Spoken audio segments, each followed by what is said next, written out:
আমরা দেখেছি যে আমাদের পাঠ্য বই থেকে শুরু করে আমাদের সাংস্কৃতিক অঙ্গন থেকে শুরু করে প্রত্যেকটা বয়ানে, প্রত্যেকটা কালচারে, আর্টে, প্রত্যেকটা সাহিত্যকর্মে একটু একটু করে ভারতীয় আধিপত্যবাদকে ঢুকানো হয়েছে। আমাদেরকে সারা জীবন শেখানো হয়েছে। 1947 সালে আমাদের হয়েছে দেশ ভাগ, ভারত থেকে আমরা ভাগ হয়েছি, ভারত আমাদের আদি দেশ, এই ন্যারেটিভ আমাদেরকে গেলানোর চেষ্টা করা হয়েছে।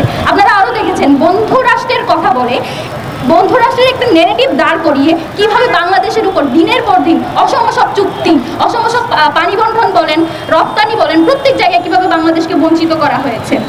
এই জায়গাগুলো যারাই অ্যাড্রেস করতে পারতো, যারাই এই বিষয়গুলো নিয়ে কথা বলতো, তারা সব সময় আওয়ামী লীগের জন্য থ্রেট হয়ে থাকতো। আমরা বর্তমান সময়েও দেখি একটা গোষ্ঠী যারা ভারতীয় আধিপত্যবাদ নিয়ে কথা বলে, এই যে ধরনের নেগেটিভ বা বয়ান তৈরি করে বাংলাদেশের মানুষকে, যারা অ্যাপলিটিক্যাল, যারা এখন বড় হয়ে উঠছে, আস্তে আস্তে পলিটিক্যালি সচেতন হচ্ছে, তাদেরকেও এই যে অ্যাপলিটিক্যাল কিংবা পড়াশোনা নিয়ে খোঁটা দেওয়ার চেষ্টা করে। এটা শুধুমাত্র ঘটে যখনই কেউ ভারতীয় আধিপত্যবাদকে অ্যাড্রেস করে।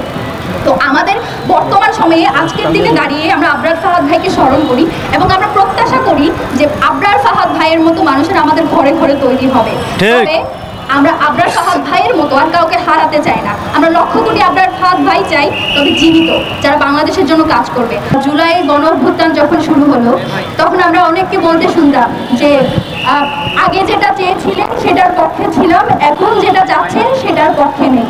কিন্তু আমি নিজে যে তখন ক্লাস 10 সদ্য পাস করে, এসএসসি পাস করে মাত্র ইন্টার ফার্স্ট ইয়ারে পড়তাম, একেবারে অ্যাপলিটিক্যাল জেনজি, আমরা যখন দেখি যে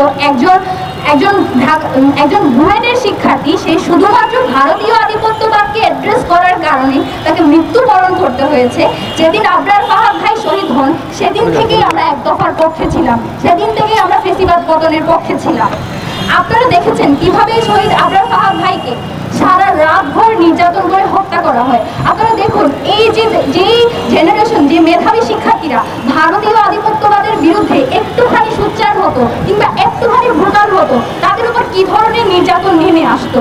আপনারা দেখেছেন বিগত 16 বছর ধরে আমরা যখন বলি যে আমরা আওয়ামী লীগের পতন ঘটিয়েছি, আমরা শুধুমাত্র জুলাই গণ অভ্যুত্থানকে আওয়ামী লীগের পতন ঘটাইনি, বরং এই বাংলাদেশে যে ভারতীয় আধিপত্যবাদ ছিল সেটাকেও চ্যালেঞ্জ করে আমরা সেটাকেও ঘটানোর একটা ধাপ শুরু করেছি। আপনারা দেখবেন যে এই জায়গাটাকে কেন আমরা ভারতীয় আধিপত্যবাদের পতন বলছি, সেটার একটা সবচেয়ে বড় প্রমাণ হলো আবরার ফাহাদ ভাই। বিগত 16 বছরে সেটা শুধু আওয়ামী শাসন ছিল না, বরং বাংলাদেশের উপরে ভারতীয় আধিপত্যবাদ কিভাবে সাওয়ার হয়ে এই দেশের উপর প্রত্যেকটা সেক্টরে, প্রত্যেকটা সেগমেন্টে কিভাবে নিজেদের আগ্রাসনকে জারি রেখেছে, একটু একটু করে বাংলাদেশকে কুক্ষিগত করার চেষ্টা করেছে, তার একটা বড় প্রমাণ হলেন আমাদের আবরার ফাহাদ ভাই।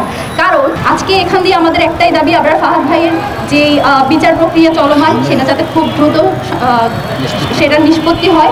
আমরা দেখছি যে জুলাই গণ অভ্যুত্থান থেকে শুরু করে প্রত্যেকটা আন্দোলন, গুম খুন গত 16 বছরে যেটা হয়েছে, আমাদের প্রত্যাশা ছিল শহীদদের রক্তের উপর দাঁড়িয়ে আমরা যে সরকারকে বসিয়েছি কিংবা 2000 শহীদদের রক্তের উপর যে সরকার দাঁড়িয়ে আছে, তারা অন্তত দৃশ্যমান কিছু কাজ করে যাবে। আনফর্চুনেটলি আমরা সেই ধরনের কোনো দৃশ্যমান কোনো এখনো বাস্তবতার মধ্য দিয়ে এখনো যেতে পারিনি বা দেখতে পারিনি, সেটা আমাদের জন্য কষ্টকর। এবং আমরা প্রত্যাশা রাখবো আমরা যাদেরকে উপদেষ্টা বানিয়েছি, শহীদদের রক্তের উপর যারা দাঁড়িয়ে আছেন, তারা অন্তত আমাদের সাথে গাদ্দারি করবেন না।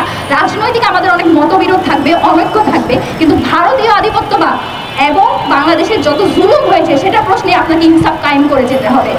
এবং এই প্রত্যাশা রাখছি যে আমাদের বর্তমান সরকার এ ব্যাপারে সুষ্ঠু সুরাহা করবেন এবং ঘরে ঘরে আমাদের আবরার ফাহাদ ভাই তৈরি হবে।